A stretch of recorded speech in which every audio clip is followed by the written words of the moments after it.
प्रिय विद्यार्थियों, स्वागत है आपका आपके YouTube चैनल विकास सिविल एकेडमी में। विकास सिविल एकेडमी के माध्यम से आज जो हम आपके समक्ष चैप्टर लेके आए हैं, उस चैप्टर का नाम है वैद्युत आवेश तथा क्षेत्र। वैद्युत आवेश तथा क्षेत्र भौतिकी की चैप्टर नंबर 1 में जो एक महत्वपूर्ण टॉपिक है। यहाँ से लगभग 4 से 5 प्रश्न जो है 4 से 5 मार्क्स के जो है प्रश्न पूछे जाते हैं, जिसको गेन करना हमारे लिए बहुत अच्छा होता है। जब भी बोर्ड का एग्जाम होता है तो बोर्ड के एग्जाम में ये जो पहला चैप्टर है, यहाँ से बहुत घुमा घुमा के ट्रिकी तरीके से प्रश्न पूछे जाते हैं। तो आइए इस पर हम लोग चर्चा करें। वैसे तो हमारी ये क्लास लाइव होने वाली थी, लेकिन किसी कारणवश ये क्लास लाइव नहीं हो पाई और अब हम इसे रिकॉर्डेड डाल रहे हैं। तो विद्यार्थियों, आप लोग इस क्लास का आनंद लें और हमारी अगली क्लास जो होगी वो लाइव होगी विद्यार्थियों। तो वैद्युत आवेश तथा क्षेत्र, वैद्युत आवेश तथा क्षेत्र, ये जो हमारा टॉपिक है ये फिजिक्स का महत्वपूर्ण टॉपिक है। आगे चलते हैं और देखते हैं। सबसे पहले वैद्युत आवेश तथा क्षेत्र।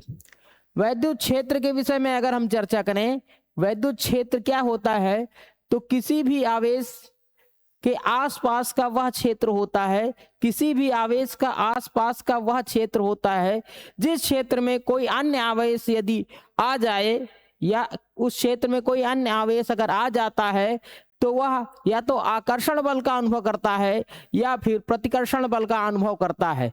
तो इस प्रकार के क्षेत्र को हम लोग वैद्युत क्षेत्र कहते हैं। वैद्युत क्षेत्र कहते हैं। जो वैद्युत क्षेत्र होता है ये क्या होता है, इसकी परिभाषा पर अगर हम जिक्र करें तो वह क्षेत्र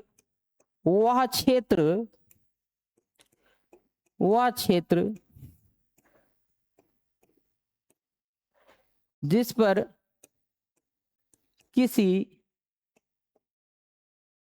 आवेश के कारण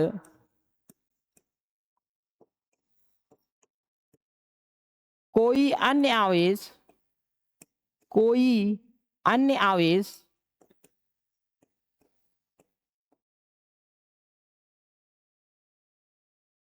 या तो आकर्षण बल का अनुभव करता है या तो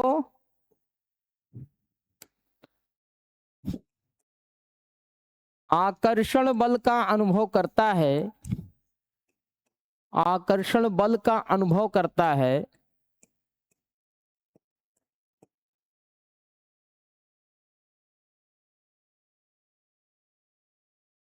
अथवा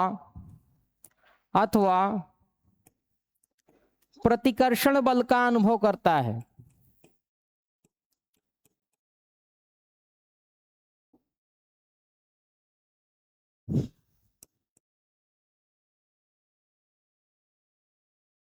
अनुभव करता है। ऐसा क्षेत्र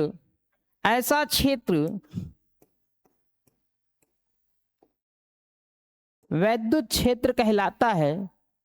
वैद्युत क्षेत्र कहलाता है।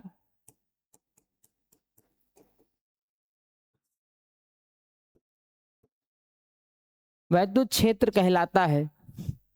वैद्युत क्षेत्र थोड़ा सा हम लोग आगे बढ़ेंगे। वैद्युत क्षेत्र में वैद्युत क्षेत्र की रेखाएं होती हैं, जो वैद्युत क्षेत्र रेखाओं के गुणों के विषय में जानेंगे। वैद्युत क्षेत्र की जो रेखाएं होती हैं उनके गुणों के विषय में जानेंगे। तो अब देखिए, अगर हम किसी धन आवेश की बात करें, मान लीजिए कोई आवेश है और वह आवेश धन आवेश है, ठीक है, कोई धन आवेश है, धन आवेश, तो इसके आसपास का क्षेत्र वैद्युत क्षेत्र कहलाएगा। इसके आसपास का जो क्षेत्र होगा वो क्या कहलाएगा, इसका वैद्युत क्षेत्र कहलाएगा। इसके क्षेत्र में आने पर कोई अन्य जो आवेश होगा या तो आकर्षण का अनुभव करेगा या तो प्रतिकर्षण का अनुभव करेगा। मान लीजिए कोई दूसरा ऋणात्मक आवेश इसके पास आने का प्रयास करता है, इसके पास अगर आता है तो क्या होगा, तो यहां पर ऋणात्मक भी हो सकता है, धनात्मक भी हो सकता है। अगर आवेश ऋणात्मक है तो इन दोनों के मध्य जो बल कार्य करेगा वह बल आकर्षण होगा, आकर्षण बल का अनुभव करेगा, आकर्षण बल होगा। और यदि यह भी पॉजिटिव है तो क्या होगा, प्रतिकर्षण बल का अनुभव करेगा। ये जो आवेश होता है ये वैद्युत क्षेत्र रेखाओं के गुण, इस धनावेश से वैद्युत क्षेत्र जो होता है, वैद्युत क्षेत्र से रेखाएं चलती हैं, वैद्युत क्षेत्र रेखाएं निकलती हैं। अब जो धन आवेश की जो रेखाएं होती हैं, वैद्युत क्षेत्र की जो रेखाएं होती हैं वो बाहर जाती हुई प्रतीत होती हैं, बाहर जाती हुई प्रतीत होती हैं। मान लीजिए यहां अगर ऋण आवेश है, यहां पर अगर ऋण आवेश है तो इसमें आती हुई प्रतीत होती हैं।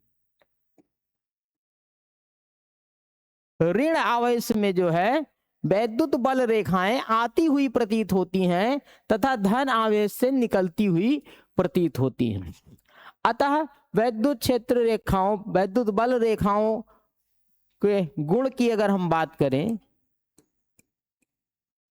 तो इसका जो पहला गुण क्या होगा कि वैद्युत बल रेखाएं, वैद्युत बल रेखाएं, वैद्युत बल रेखाएं धन आवेश से चलकर, धन आवेश से चलकर ऋण आवेश, धनावेश से चलकर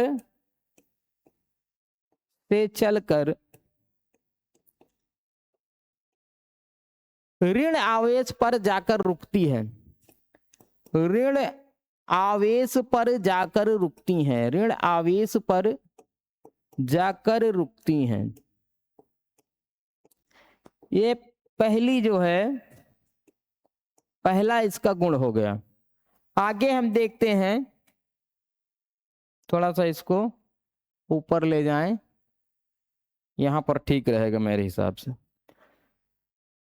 ठीक है, तो पहला हमारा जो गुण है, ये पहला गुण कहता है कि कोई भी वैद्युत बल रेखाएं अगर चलना प्रारंभ करेंगी तो वह धन आवेश से चलना शुरू करेंगी और ऋण आवेश पर जाकर रुकेंगी, धन आवेश से चलना शुरू करेंगी, ऋण आवेश पर जाकर रुकेंगी। तो पहला गुण हो गया। दूसरे गुण की अगर हम बात करें, दूसरा गुण क्या होता है कि वैद्युत बल रेखाएं, बल रेखाएं कभी भी एक दूसरे को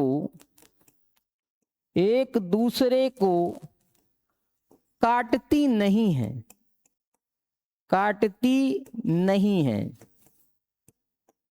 वैद्युत बल रेखाएं कभी भी एक दूसरे को क्या है, काटती नहीं है, कभी भी एक दूसरे को नहीं काटती हैं। ठीक है, तो ये हमारी दो प्रॉपर्टी हो गई है। इसके बाद हम क्या करते हैं, पेज ऐड कर लेते हैं, इसको आप लोग स्क्रीनशॉट ले सकते हैं और हम एक पेज के माध्यम से फिर से पुनः इसे समझने का प्रयास करते हैं। क्योंकि वैद्युत बल रेखाओं के दो गुणों को हम समझ चुके हैं, तीसरे गुण की हम बात करने वाले हैं, तीसरे गुण की बात करेंगे।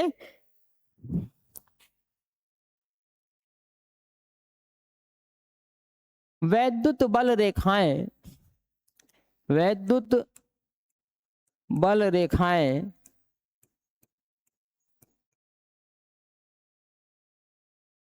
किसी लचकदार डोरी, लचकदार डोरी की भांति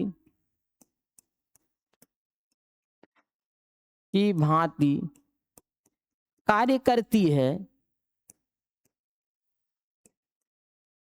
कार्य करती है,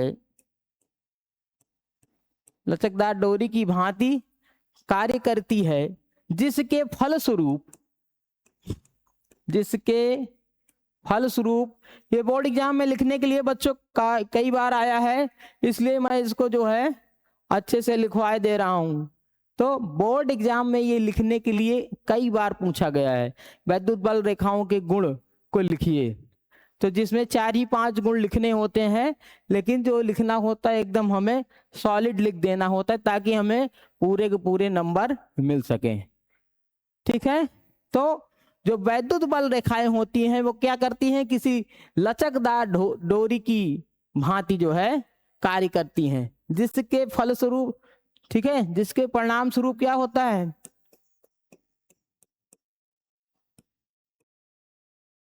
स्वरूप कोई दूसरा आवेश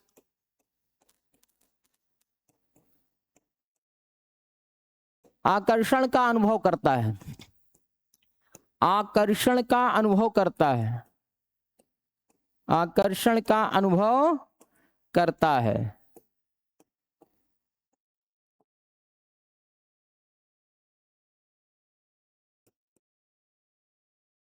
ठीक है, तो ये क्या करती हैं, लचकदार डोरी की भांति कार्य करती हैं। ये ऐसे ऐसे ऐसे ऐसे जो है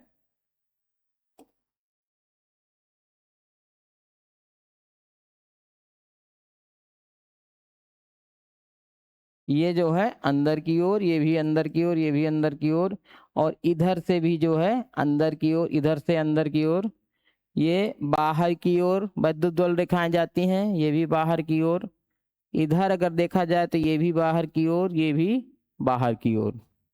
वैद्युत बल रेखाएं कुछ इस प्रकार लचकदार डोरी की जो है भांति कार्य करती हैं, ताकि जो है कोई दूसरा आवेश अगर आ जाए इनके क्षेत्र में तो वह पक्का जो है आकर्षण का अनुभव करता है। तो हमारा तीसरा हो गया है। तीसरे के बाद तीसरे के बाद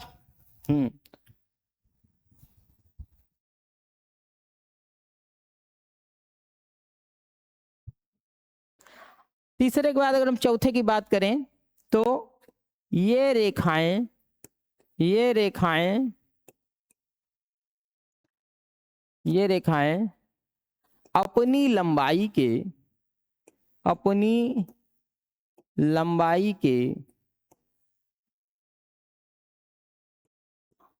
लंबवत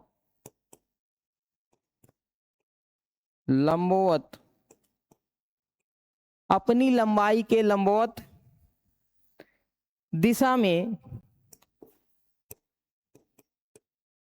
दूर हटने का प्रयास करती हैं, दूर हटने का प्रयास करती हैं, दूर हटने का प्रयास करती हैं। तो ये रेखाएं क्या करती हैं, अपनी लंबाई के लंबवत दूर हटने का प्रयास करती हैं। तो देखिए लंबवत ऐसे ऐसे ये भी दूर हटती है। ठीक है, दूर हटने के परिणाम स्वरूप क्या होता है, ये रेखाएं एक दूसरे को काटती नहीं है, फिर आकर्षण तथा प्रतिकर्षण बल का अनुभव करता है। कोई भी हमारा जो कोई भी आवेश होगा यदि इसके क्षेत्र में आएगा तो अनुभव करेगा आकर्षण का। तो ये हमारे 4 पॉइंट थे, 4 इंपॉर्टेंट जो पॉइंट थे उसको हमने लिखा दिया है। यहां से आपको देख के जाना है बोर्ड एग्जाम में। उसके बाद अगर हम बात करें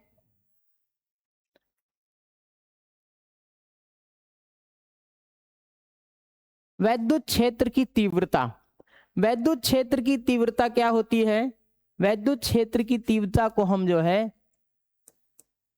ई से प्रदर्शित करते हैं। वैद्युत क्षेत्र की जो तीव्रता होती है यह एक वेक्टर होती है, एक सदिश राशि होती है। वैद्युत क्षेत्र की तीव्रता किस पर निर्भर करती है, जो हमारी वैद्युत क्षेत्र की तीव्रता होती है यह लगाए गए बल तथा आवेश के अनुपात को कहते हैं।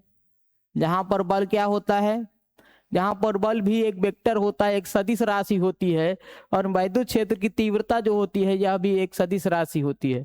और यहाँ जो है Q, जिसे हम आवेश कहते हैं,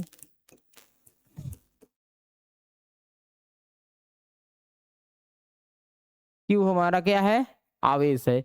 यदि वैद्युत क्षेत्र की तीव्रता की परिभाषा की अगर हम बात करें तो परिभाषा हम देख लेंगे। परिभाषा, वैद्युत क्षेत्र की तीव्रता की परिभाषा, परिभाषा में अगर हम कहें किसी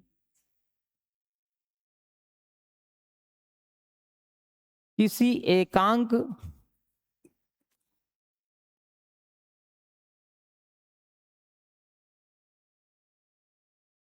आवेश पर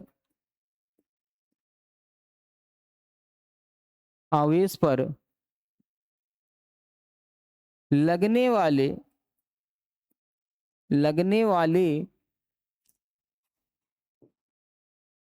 बल को ही वैद्युत क्षेत्र की तीव्रता कहते हैं। वैद्युत क्षेत्र की तीव्रता कहते हैं, वैद्युत क्षेत्र की तीव्रता कहते हैं।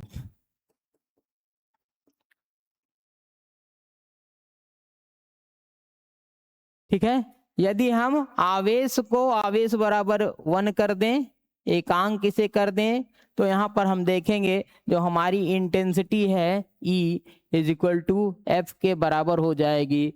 अर्थात जो हमारा बल है यह क्या होगा, तीव्रता के बराबर हो जाएगा। जो हमारा फोर्स है वो क्या है, किसके बराबर हो जाएगा, तीव्रता के बराबर हो जाएगा। तो किसी एकांक आवेश पर लगने वाले बल को ही क्या कहते हैं, वैद्युत क्षेत्र की तीव्रता कहते हैं। वैद्युत क्षेत्र की तीव्रता कहते हैं। 17 मिनट 4 सेकेंड।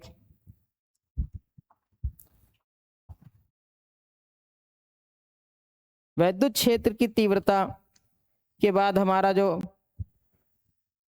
हमें जो समझने वाली बात है, इसके बाद हमें देखना है आवेशों के कारण। थोड़ा सा आगे एक पेज और ऐड करते हैं।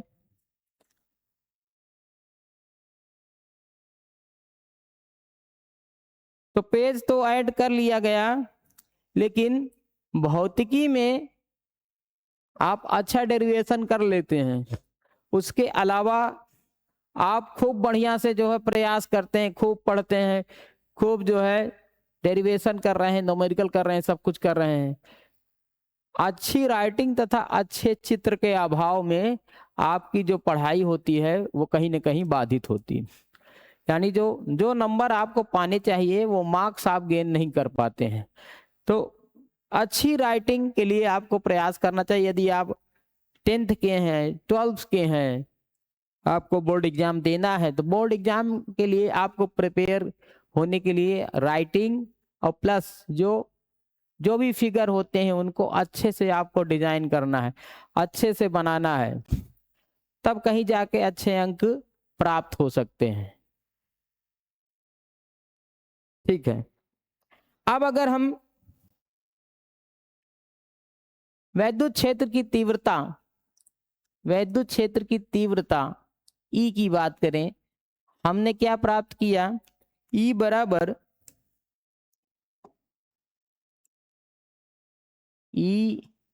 बराबर F अपान Q। वैद्युत बल रेखाएं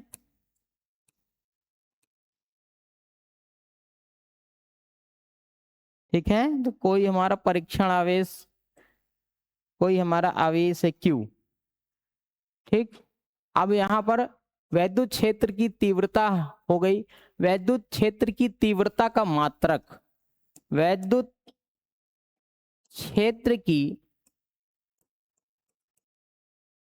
तीव्रता का मात्रक, तीव्रता का मात्रक, मात्रक देखेंगे हम लोग, तो मात्रक क्या हो जाएगा, बल का मात्रक, बल का मात्रक न्यूटन, आवेश का मात्रक कूलम। तो वैद्युत क्षेत्र की तीव्रता का मात्रक क्या हो जाएगा, न्यूटन पर कूलम, न्यूटन पर कूलम, न्यूटन पर कूलम। यदि वैद्युत क्षेत्र की तीव्रता का हमें, वैद्युत क्षेत्र की तीव्रता का हमें क्या निकालना है, ई का विमीय बीमा निकालना हो, यानी तीव्रता की बीमा अगर हमें देखना हो तो क्या हो जाएगा, बल की बीमा, बल की बीमा बटे आवेश की बीमा, आवेश की, आवेश की बीमा, बल की बीमा बटे आवेश की बीमा। बल की बीमा क्या होगी, MLT -2, आवेश की बीमा क्या होगी, AT।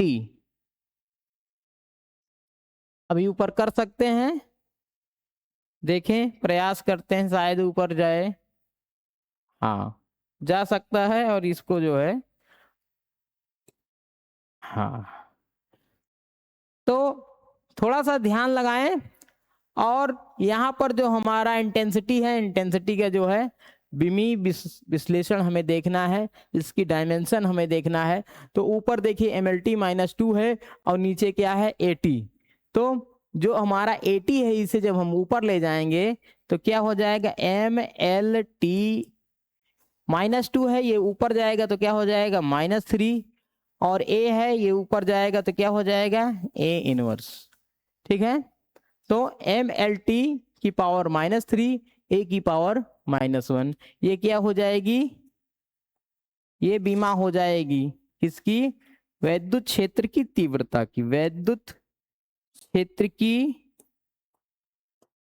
तीव्रता की, वैद्युत क्षेत्र की तीव्रता की बीमा।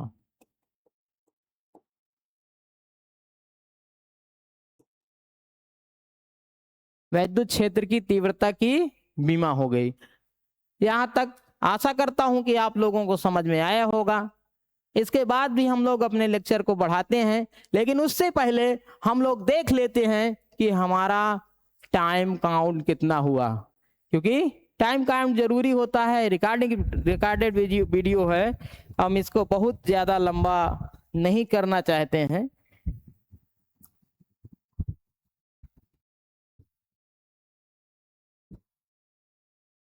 चलिए देखिए 22:54 यानी 23 मिनट हो चुके हैं।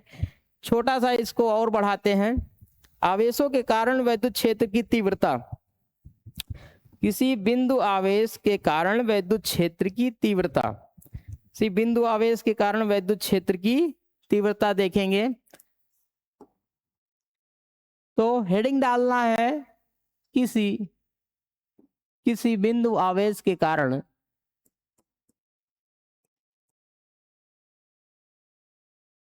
बिंदु आवेश के कारण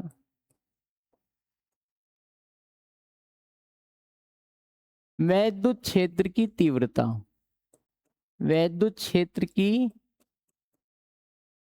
तीव्रता।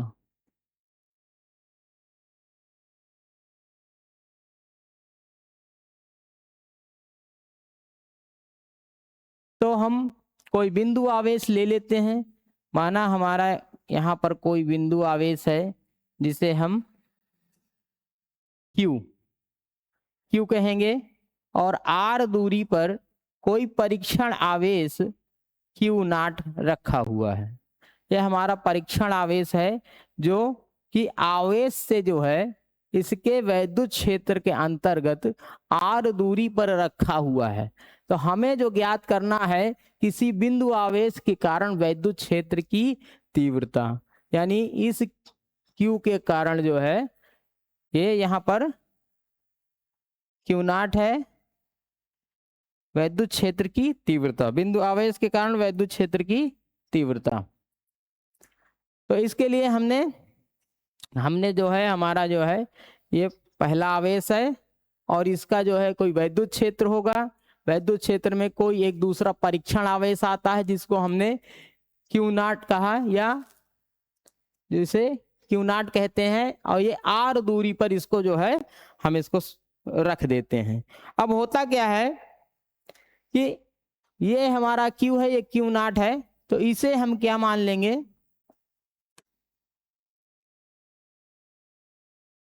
ये पॉइंट ए मान लेंगे, इसे पॉइंट बी मान लेंगे। ठीक है, तो माना माना बिंदु ए पर कोई आवेश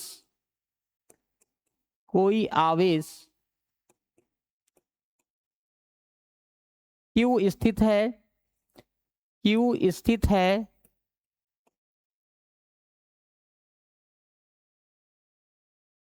इससे आर दूरी पर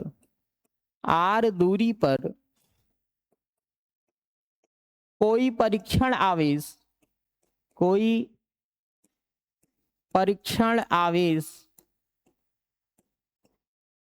क्यू नॉट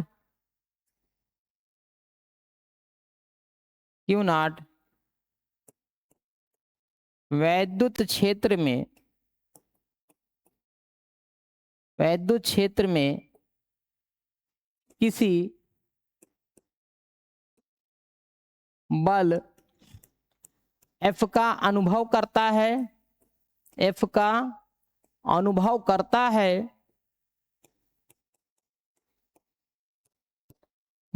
का अनुभव करता है। ठीक है, तो जो ये बल F का अनुभव करेगा, उस बल को हमें क्या करना है, ज्ञात करना है। उस बल को ज्ञात करने के लिए हम क्या करेंगे, ठीक है, वैद्युत क्षेत्र की तीव्रता। अब देखिए, पहले हम बल को ज्ञात कर लेंगे कि कितने बल का अनुभव करता है। तो F बराबर क्या हो जाएगा, कूलाम के नियम से 1/4 पाई एप्सिलॉन नॉट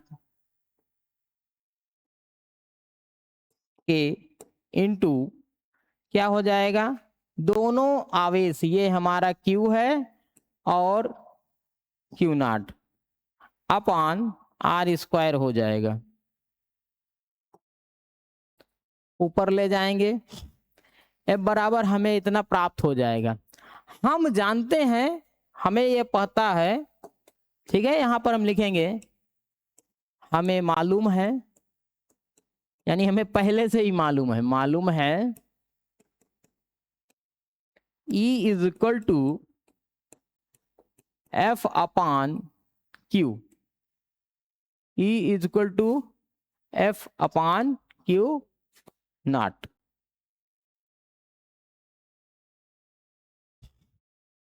ठीक है, E is equal to F upon Q naught. अब देखिए, यहां पर हम लिखेंगे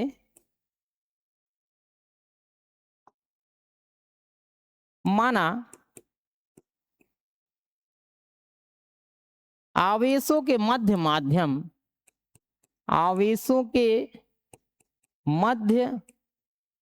माध्यम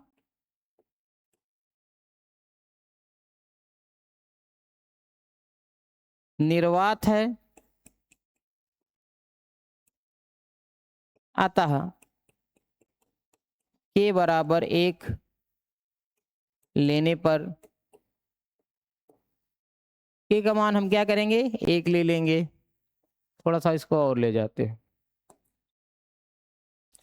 फिर हमें क्या प्राप्त हो जाएगा, F is equal to 1/4 pi epsilon naught, K का मान 1 हो जाएगा, into Q naught upon R square. ठीक है, समीकरण नंबर 1, और इसे मानेंगे समीकरण नंबर 2। ठीक है, और यहां पर हम लिखेंगे समीकरण 1 का मान समीकरण 2 पर रखने पर समीकरण 1 का मान समीकरण 2 में रखने पर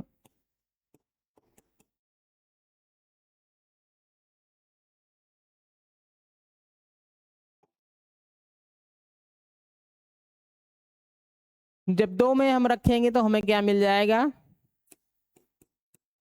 vector E is equal to F की वैल्यू हम रख देंगे 1/4 पाई एप्सिलॉन नॉट और Q naught upon R square हो जाएगा और नीचे क्या हो जाएगा क्यू नॉट। यहाँ हम देखेंगे क्यू नॉट से क्यू नॉट कैंसिल हो जाएगा तो हमको क्या मिल जाएगा E equals to 1/4 pi epsilon naught Q upon R square. यह हमें एक व्यंजक प्राप्त हो जाता है।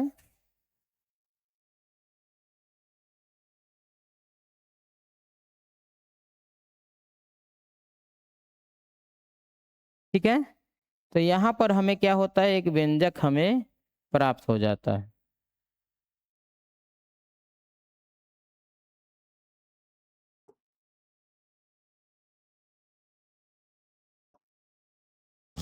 तो जो कि हमारी इंटेंसिटी को बताता है। Intensity E is equal to 1/4 pi epsilon naught upon Q upon R square. ठीक है, इस प्राप्त व्यंजक से हमें यह पता चलता है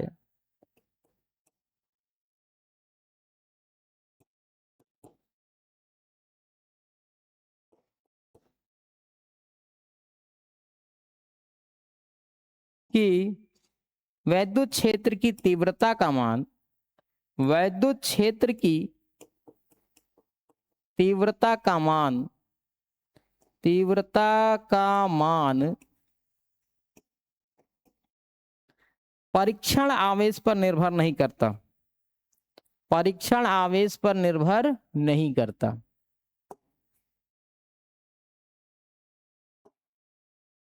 परीक्षण आवेश पर निर्भर नहीं करता।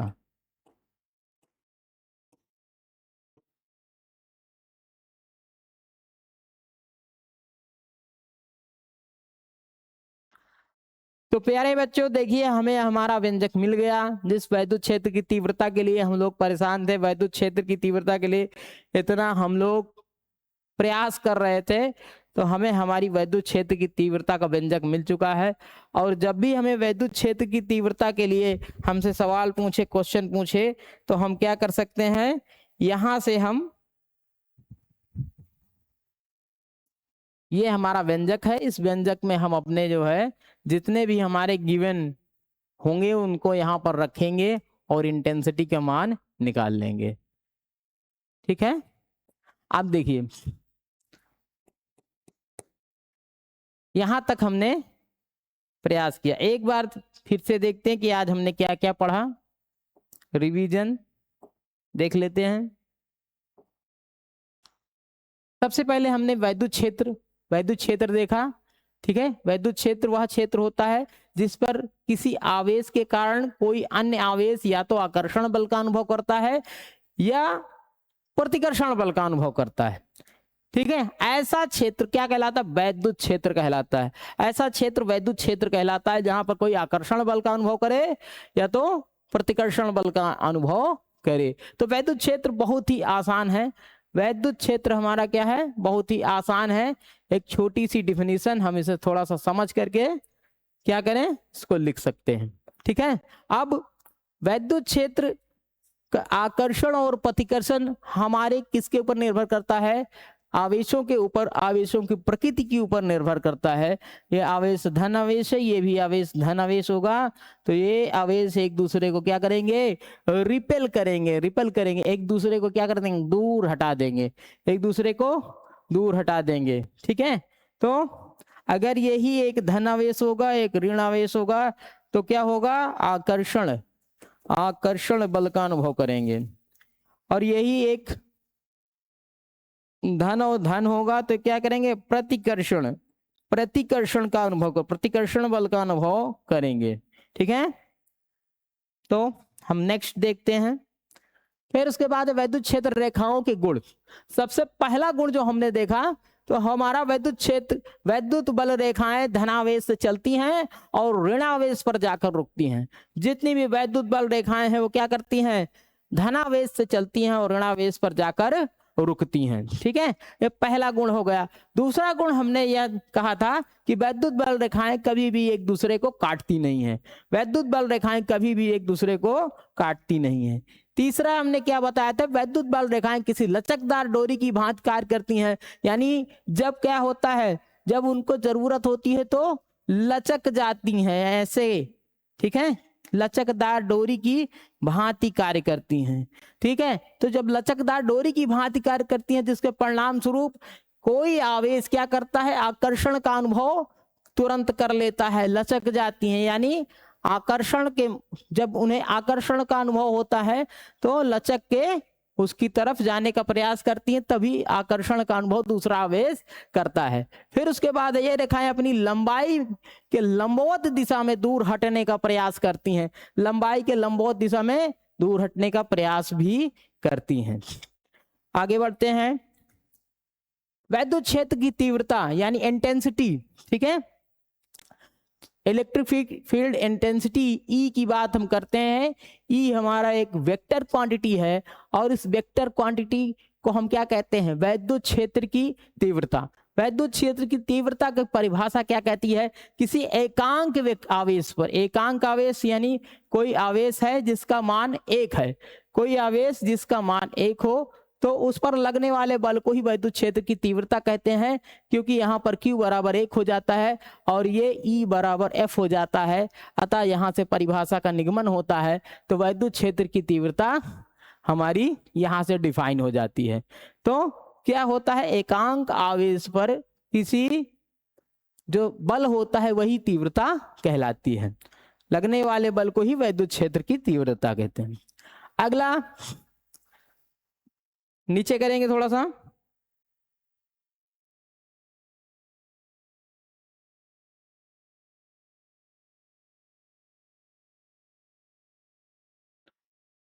ये हमारा देखिए इंटेंसिटी का फार्मूला दिया हुआ है, E=F/Q।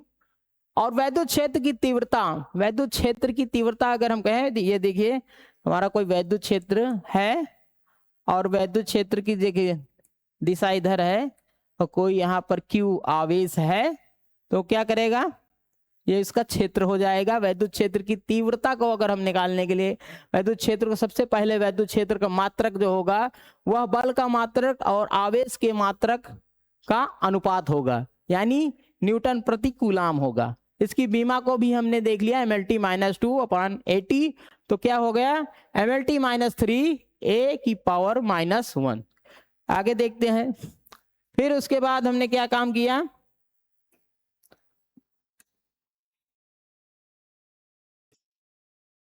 किसी बिंदु आवेश के कारण वैद्युत क्षेत्र की तीव्रता, किसी बिंदु आवेश Q के कारण, किसी बिंदु आवेश Q के कारण, कारण लिख देते हैं यहाँ पे, वैद्युत क्षेत्र की तीव्रता। ठीक है, तो माना हमने 2 बिंदु लिए, माना बिंदु A पर कोई आवेश Q स्थित है, इससे R दूरी पर कोई परीक्षण आवेश Q0 है जो कि B बिंदु पर है। कहाँ है, B बिंदु पर है।